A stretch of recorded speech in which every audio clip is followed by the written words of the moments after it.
I stood in the doorway, watching her pack. Her hands moved quickly, shoving dresses, shoes, and designer handbags into an open suitcase, as if she were in a rush to leave before I had the chance to stop her. But I wasn't here to stop her. I wasn't here to beg, to plead, or even to argue. No, I was here for something much better, something she wouldn't see coming. I can't believe you sold our dream house to your 23-year-old boyfriend for $1, I said, keeping my voice steady. Vanessa barely glanced at me. A smirk flickered across her face before she zipped the suitcase shut. You'll never get it back, she said smoothly, straightening up. It's legally his now. He leaned against the door frame, crossing my arms. Her smugness was almost laughable, the way she said it, as if she had won, as if she had outsmarted me. It made it all the more satisfying. Legally his, I repeated, pretending to let the words sink in. Right, because you put it in his name, and now he owns it. She exhaled dramatically. Nathan, let's not drag this out. You're a lawyer, you know how this works. It's done. The deed is signed, the transfer is official, and there's nothing you can do about it. She tilted her head. Honestly, you should be happy for me. I get to move on, and you get to stop living in the past. Ah, there it was, the justification, the little speech cheaters love to give themselves so they can sleep at night. The idea that they're the victim, that they're the ones who were somehow trapped in an unhappy situation and had no choice but to burn it all to the ground. I see, I said. So that's how you see it. You're moving on. Vanessa flipped her hair over her shoulder, her confidence growing as she grabbed another bag from the closet. Of course. I was suffocating. Nathan, you were so caught up in your career, your cases, your clients. I needed more. Carter gives me that. Ah, Carter, the boy toy she threw our marriage away for. The same Carter who had probably never filed a tax return in his life, let alone understood how property law worked. But sure, he was a real man in her eyes. Well, I'm happy for you, I said, keeping my voice light. That made her hesitate. Her fingers curled around the handle of her suitcase, and she turned to look at me. You are. I nodded. Of course. If this is what you really want, if Carter makes you happy, then who am I to stop you? Her lips parted slightly, narrowing as if she were trying to figure out what game I was playing. That's surprisingly mature of you. Yeah, well, ich shrugged. We were together for a long time. I'd rather end things with some dignity. She smiled, as if she had won something, as if she had been expecting a bitter fight and was pleased that I was just rolling over. Of course, she had no idea. He let a slow smile creep onto my face. By the way, I added, you might want to read the fine print before you get too comfortable. Vanessa frowned. What fine print? I shrugged again, already stepping toward the door. Nothing, just something I noticed when I was going through the paperwork. But if you're sure it's legally his now, then I'm sure it'll be fine. I kult fel her as burning into my bekkes I valket ave. I could practically hear the gears in her head turning. Vanessa wasn't dumb. She had a sharp mind, one of the things that had drawn me to her in the first place. But she was careless. Reckless. She made decisions based on impulse, not long-term consequences. And that's exactly why she had no idea she had just signed her own financial death sentence. The moment I stepped outside, my phone buzzed. I already knew who it was before I even looked. Vanessa, what the hell did you do? I didn't respond. I let her sit with it for a while, let her wonder, let her sweat. Because in the next few days, she would learn a painful lesson, one she would never forget. 2 weeks earlier, I had been sitting at my desk at the law firm, finishing up a contract review when Claire, a colleague, knocked on my office door. The way she hesitated in the doorway set off alarm bells. Claire wasn't the type to beat around the bush. If she was hesitating, it meant whatever she had to say was bad. Nathan, she said, holding a thick manila folder against her chest, there's something I think you need to see. I gestured for her to come in, setting my pen down. That doesn't sound good. She walked over and placed the folder on my desk, pushing it toward me without a word. I flipped it open, frowning as I scanned the first page. It was a property transfer document, one with my house's address on it. My stomach twisted as I read further. Seller, Vanessa Reynolds. Buir, Carter Jameson. Salepreis, $1. I stared at it, feeling like the ground had just disappeared beneath me. This has to be a mistake, I muttered. Claire shook her head. I triple-checked. It's already been recorded with the county, 3 days ago. 3 days ago. I swallowed the bile rising in my throat. 3 days ago, Vanessa had been in our house, laughing with me at the dinner table, acting like nothing was wrong. 3 days ago, I had still been living under the illusion that despite her late nights, her sudden secrecy, and the way she had been withdrawing from me, she was still my wife. And all that time, she had already signed away our home. I clenched my jaw, forcing my breathing to stay even. Anger wouldn't help me. Panic wouldn't help me. I had been blind, but I wasn't going to be stupid. I closed the folder and looked up at Claire. Does she know you found this? She hesitated before shaking her head. No, but it won't take her long to figure out. Someone tipped you off. Good. I had time, not much but enough. I had always been careful about separating work from my personal life, which meant I had never handled the legal aspects of our house myself. Vanessa had insisted that I was too busy, that she'd take care of the details while I focused on my career. And I, like a complete idiot, had trusted her. Now that trust had turned into a loaded gun in her hands, one she had fired without a second thought.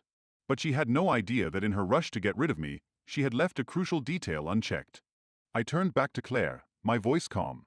I need every document related to the house's construction, everything we signed, every contract, every restriction. Can you pull them for me?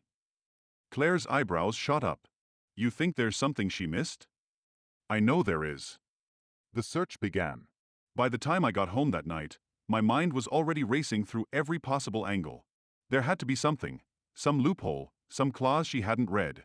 Because that was the thing about Vanessa, she was smart, but she was also lazy when it came to the details. She liked to cut corners, to trust that everything would work out in her favor without reading the fine print.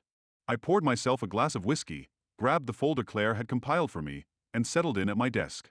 The documents were thick, but I had spent years breaking down complex contracts for a living. I knew exactly what to look for. An hour in, I found it, a buried clause in the deed restrictions, one that applied specifically to custom-built properties in high-value neighborhoods like ours. I read the paragraph 3 times, the words sinking in deeper each time. If a property is transferred for less than market value within 5 years of construction, the county tax assessor's office will initiate an automatic reassessment of the property's value. The seller will be required to pay the difference in full upon reassessment. I exhalet slowly, my grip tightening around the page. Bingo. Vanessa had sold a $2.8 million home for $1. The reassessment would hit immediately, and the tax bill? $980,000. And the best part?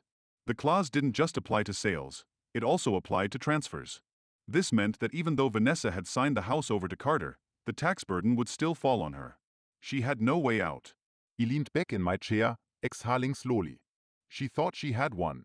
She thought I was going to walk away with nothing. But instead, she had just handed me the perfect weapon. The next step. I barely slept that night. My mind was too sharp, too wired, too focused.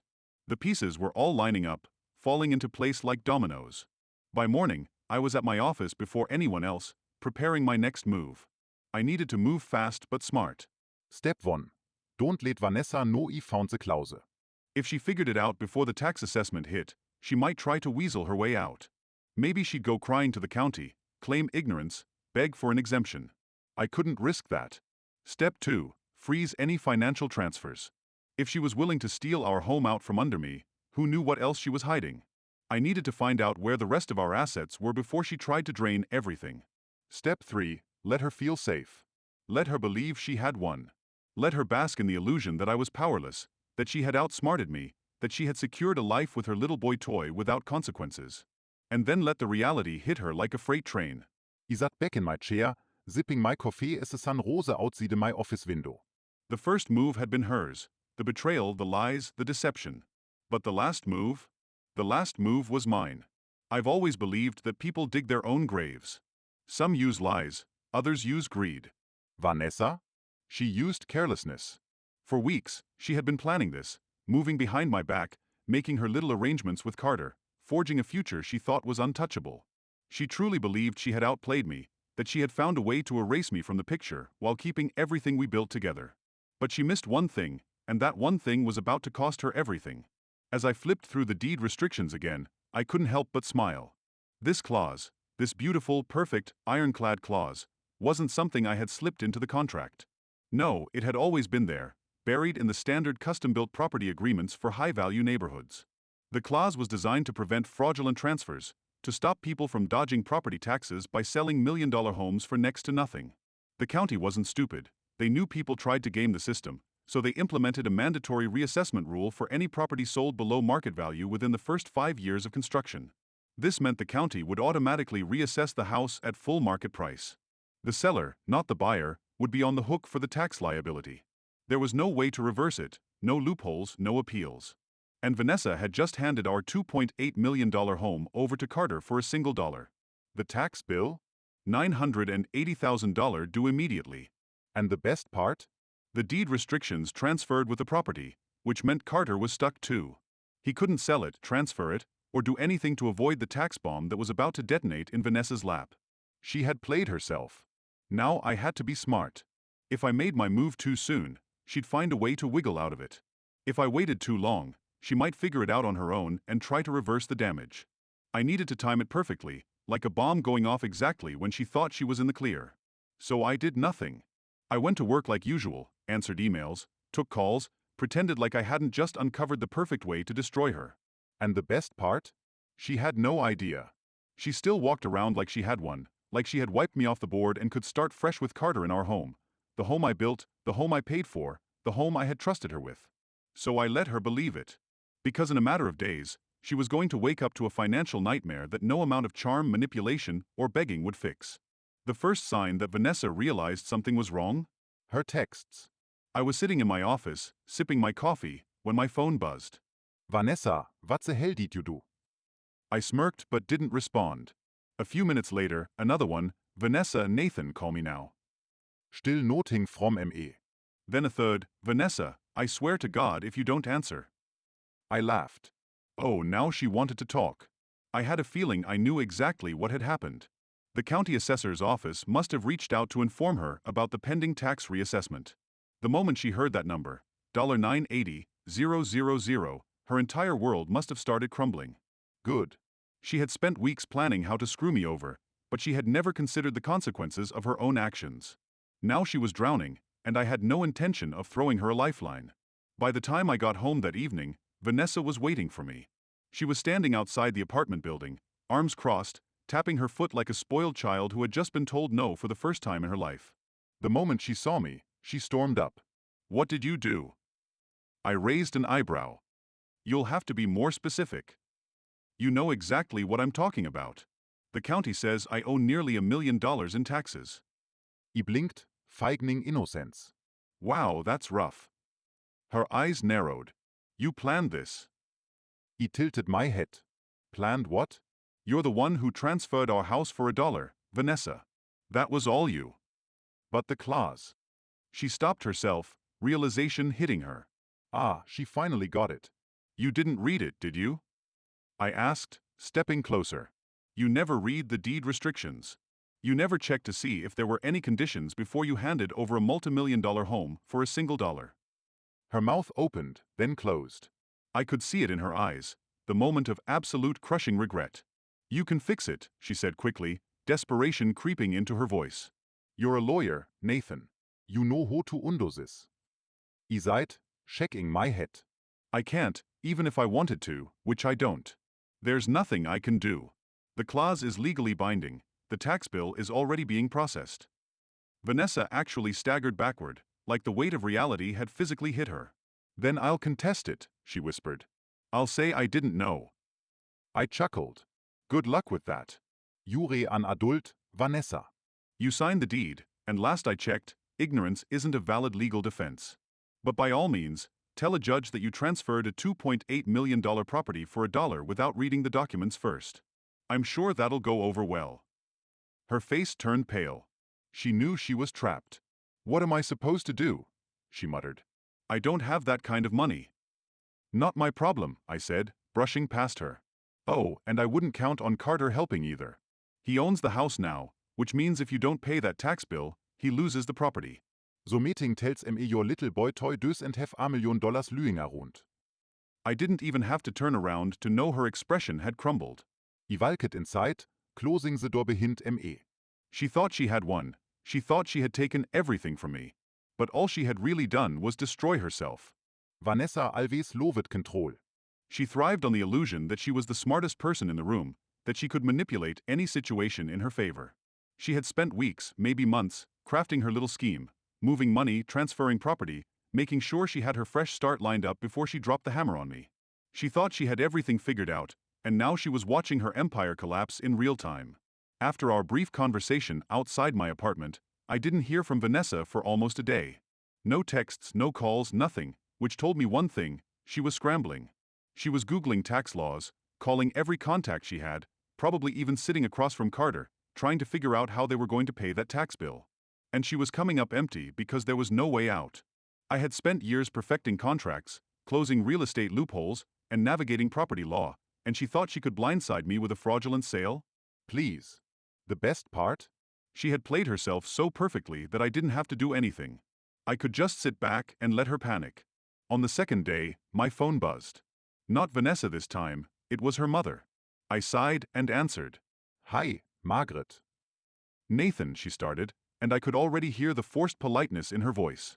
I just had the most troubling conversation with Vanessa. She says you're refusing to help her with the house situation. I almost laukhet. The house situation? As if it were a mild inconvenience, not a financial disaster. Margaret, I said, keeping my voice level. Vanessa didn't ask for my help. She sold our house for $1. She made this mess herself. There was a pause, then a carefully worded response. You're a lawyer, Nathan. You know mistakes happen. Maybe you could assist her in fixing this. Ah, there it was, the attempt to guilt me into solving Vanessa's problem. No, I can't, I said, enjoying the honesty. And even if I could, I wouldn't. Vanessa knew exactly what she was doing. Margaret inhalet sharply. But, sorry, Margaret, I interrupted. I have a meeting. Gotta go. And I hung up. That night, my phone rang again. This time it was an unknown number. I had a pretty good guess who it was before I even picked up. Hello. Nathan, a nervous voice greeted me. Carter. Listen, we need to talk. I smirked. I knew this was coming. About what? The house. He exhaled sharply. Vanessa didn't tell me about the tax thing. This is bad, man. Like really bad. Oh, I said, enjoying the way he stumbled over his words. Yeah, and I don't want problems, okay? He hesitated. I just need to know if there's a way out of this. Maybe I can sign it back to you. I almost felt bad for him. Almost. You'd have to ask Vanessa, I said. She's the one who made the deal. Legally, it's your house now. Yeah, but... He swallowed hard. If I don't pay the taxes, they'll seize the property. Vanessa said you might help. I let that hang in the air. Vanessa told him I might help, which meant she was still clinging to the hope that I would cave, that at the last second, I'd step in and clean up her mess. That wasn't going to happen. You're in a tough spot, Carter, I said, keeping my voice neutral. But there's nothing I can do. But good luck, I added, and then I hung up. The next day, she came to my office. I knew she would. Vanessa hated losing, hated feeling like she was backed into a corner, and now she was desperate. I was reviewing a case when my assistant buzzed in. Your ex-wife is here to see you. I grinned. Send her in. Vanessa walked in like she still owned the room, still held the power. But I saw the tension in her shoulders, the way she was clutching her designer handbag like a lifeline. She closed the door behind her. We need to talk. I leaned back, folding my hands on the desk. Do we? She sighed, moving closer. Look, I know you're mad. Matt. I cut in. No, I'm actually enjoying this. Her jaw clenched. You don't have to do this. Do what? Act like some cold-hearted bastard just because we didn't work out. I laughed. Vanessa, this isn't about our marriage failing. This is about you trying to screw me over and getting burned in the process. She exhaled sharply. Fine. I made a mistake. I should have read the fine print. I finished for her. Yeah, you should have. She swallowed, frustration flickering in her eyes. She wasn't used to this, being the one begging. Nathan, please, she finally said. I need your help. I tilted my head. You needed my help when you were signing the house over to Carter, not now. She exhaled sharply. There has to be something. There is, I interrupted. You pay the tax bill, or Carter does. Either way, the county is getting their money. She shook her head. I don't have that kind of money. I smirked. That sounds like a you problem. Her lips parted like she was about to argue, but for once in her life, she had nothing left to say because she knew I was right. And that moment right there? That was better than any revenge I could have ever planned. She left without another word. I watched her walk out of my office, shoulders hunched, her entire world crashing around her. And me? I just sat there, sipping my coffee, knowing this was only the beginning. The real fallout was still coming, and I couldn't wait. Vanessa had always lived in a fantasy world, a world where consequences were for other people, where she could make reckless decisions, betray the people closest to her, and still land on her feet every single time. But reality? Reality had finally caught up with her, and now she was drowning in it. It didn't take long. By the next morning, Vanessa had finally run out of options. At 9:14 a.m., my phone buzzed with her name. I didn't pick up. At 9:15, another call. Then another at 9:20. I checked my voicemail. Her voice came through, shaky, frantic, almost unrecognizable. Nathan, please pick up. I need to talk to you. It's serious. She exhaled sharply. They called me, the county. I don't even know how this happened. She did, of course, but it was easier to pretend she didn't. Please call ME back. I don't know what to do. She was cracking, and I wasn't going to stop it. Vanessa had given up on the phone calls and switched to texts. Nathan, answer ME. I need to talk to you. This is serious. Nathan, stop being childish. I can't pay this. I don't have that kind of money. Please. There it was, the please. The realization that I wasn't coming to save her, that she had built this entire house of cards on lies and deceit, and now it was collapsing in slow motion around her. At 2:30 p.m., I got a different call. This one was from the county tax assessor's office. Mr. Reynolds, this is Stephanie Wells from the Property Tax Division. I wanted to confirm that the reassessment for your former residence has been completed. I leaned back in my chair. That's great to hear, Stephanie. What's the final number? $980,000 in back taxes, she said. Due immediately. We've already sent the formal notice to Mrs. Reynolds. I smiled. Perfect. Vanessa had probably just opened that letter, her heart stopping in her chest as she saw the amount. No loopholes, no extensions, no way out. And now? Now she was desperate. By evening, I got another call. This one wasn't from Vanessa, it was from Carter. I had been waiting for this, the moment when reality would finally hit both of them like a sledgehammer. I picked up, keeping my tone casual. Hello. Nathan, man. Carter's voice was rushed, anxious, and slightly higher pitched than usual. Listen, I need to talk to you. This is serious. Oh, I said, pretending to be surprised. What's going on? The house, he blurted out. The taxes. I just found out about them. I smirked. You just found out? That's odd. Vanessa didn't mention it. A pause, a long awkward pause. I mean, she didn't know either. Leah. I leaned back in my chair. Well, Carter, I'm not sure what you want me to do about it you own the house now. Legally, it's your responsibility. Dude, I can't afford this. His voice cracked. I don't have that kind of money. I let the silence drag, letting him sit in it. Then I finally spoke. Sounds like a problem. Carter, you have to help me, man. I don't know what to do. Actually, I said, I don't have to do anything. But if I were you, I'd sell the house before the county takes it from you. Carter didn't answer right away. I could almost hear the gears turning in his head, the slow creeping realization that he was about to lose everything. But Vanessa said. I laughed. Vanessa said what? That she'd fix it? That she'd find a way out. I heard him swallow.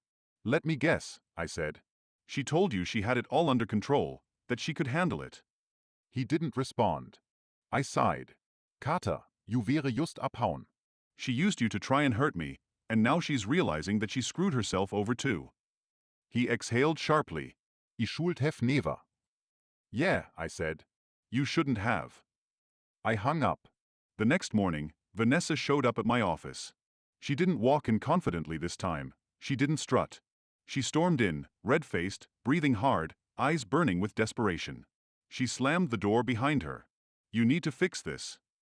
I took a sip of my coffee. Good morning to you too, Vanessa. She didn't sit. She didn't move. She just stood there, shaking. The county is saying I owe almost $1 million, Nathan. I set my cup down. I heard. She gasped. You knew. I raised an eyebrow. Of course I knew. I read the deed restrictions, unlike you. Her hands curled into fists. You did this on purpose. I laughed. You did this, Vanessa. You sollt a $2,80 Haus vor a Dollar Withut checking the paperwork. That's not on me. Her nostrils flared. I don't have that kind of money. That sounds like a you problem, I said, echoing my words from before. She inhaled sharply, nostrils flaring. Nathan, please, she whispered. I kent lose evating. I leaned back in my chair. Vanessa, I want you to think back to the moment you signed that transfer. The moment you sold our house to your boy toy for $1. What were you thinking? She swallowed hard but said nothing. Were you thinking about me? I asked. Were you thinking about what would happen to me? Or were you just focused on screwing me over? She looked down. That was all the answer I needed. You made your quase, I said. Now you get to life with it. Her lower lip quivered, but she held it together. Finally, she took a shaky step back. I hate you. I smiled. No, Vanessa. You hate yourself. She stormed out. I watched her go, feeling nothing but satisfaction. She thought she had won. She thought she had destroyed me. But now, she was the one losing everything, and I hadn't even started yet. Vanessa had always been good at pretending. Pretending she was untouchable, pretending she was smarter than everyone else, pretending she could never lose. But today? Today she was falling apart. I could see it in the way she moved, the way her carefully constructed world was collapsing beneath her feet. And the best part? She had built the entire thing herself. After Vanessa's outburst in my office, I thought she might finally disappear for a while, crawl under a rock, lick her wounds, try to come up with some pathetic plan to fix the unfixable. But no, because Vanessa didn't know how to give up. By the next morning, she was back, not at my office this time, but at my apartment. I had just finished my coffee when I heard pounding on my door. Reluctantly, I walked over and pulled it open, finding her standing there in yesterday's clothes, her hair disheveled, her mascara smudged beneath her eyes. She looked rough. Vanessa, I said, leaning against the door frame. To what do I owe the pleasure? She stormed inside, shoving past me like she still had some claim over my space. I seid closing the door. I see we're skipping pleasantries. She turned, her expression a mix of fury and panic. Carter's leaving. I blinked. Oh. She nodded, swallowing hard. He's selling the house. I had to fight a grin. Wow, that was fast. Vanessa exhaled sharply. He said he won't be tied to my mistakes, that he's not paying for my problems. I let out a low whistle. Cold but smart. Her hands curled into fists. This isn't funny, Nathan. To me, it was.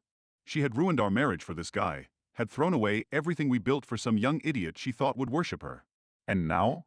Now he was jumping ship the second things got difficult. How poetic. I took a sip of my coffee, watching Vanessa pace like a caged animal. So, what's your plan? She spun around. My plan. Yeah, I shrugged. You need $1 million in taxes. You need a place to live. Carter's leaving. What's your move? Her mouth opened and closed like she was struggling to form a response. And for the first time, I realized she didn't have one.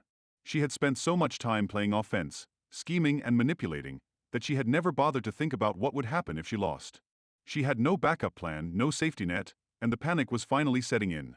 She inhaled deeply, straightening her spine as if forcing herself back into control. I need you to help me, Nathan. I almost choked on my coffee. I'm sorry, what? She swallowed, her throat visibly tight. We were married for a long time. You don't want to see me homeless, do you? I laughed.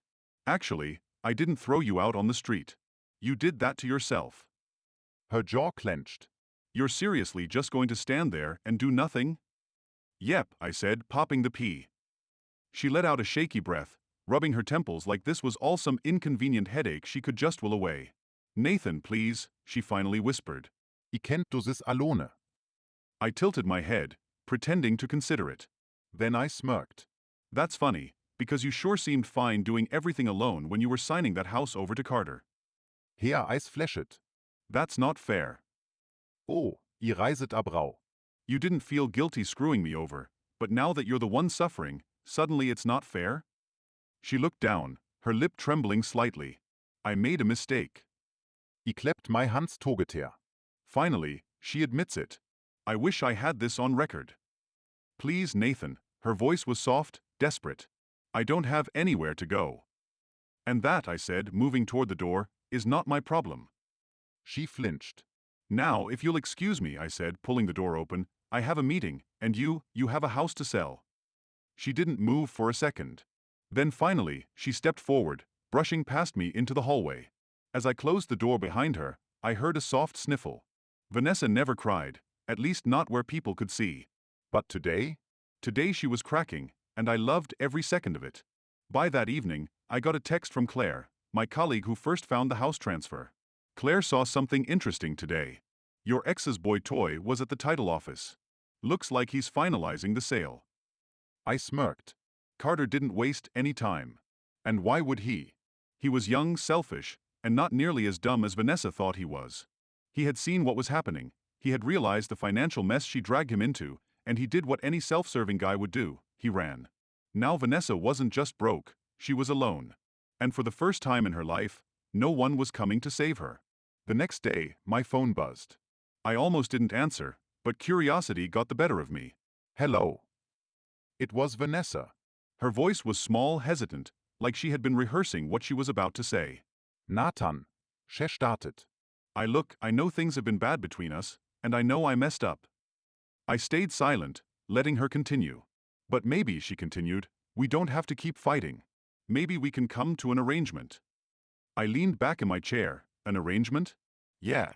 She cleared her throat. I mean, maybe I could stay with you for a little while. I almost burst out laughing. She was asking to move back in after all of this? She actually thought I'd let her back into my home, into my life? Vanessa, I chuckled, let me get this straight. You cheated on me, you stole our house, you tried to ruin me financially, and now that it's all backfiring, you think I'm just going to let you move back in. She was silent. Wow, I said. You really are delusional. Nathan, she said, her voice trembling.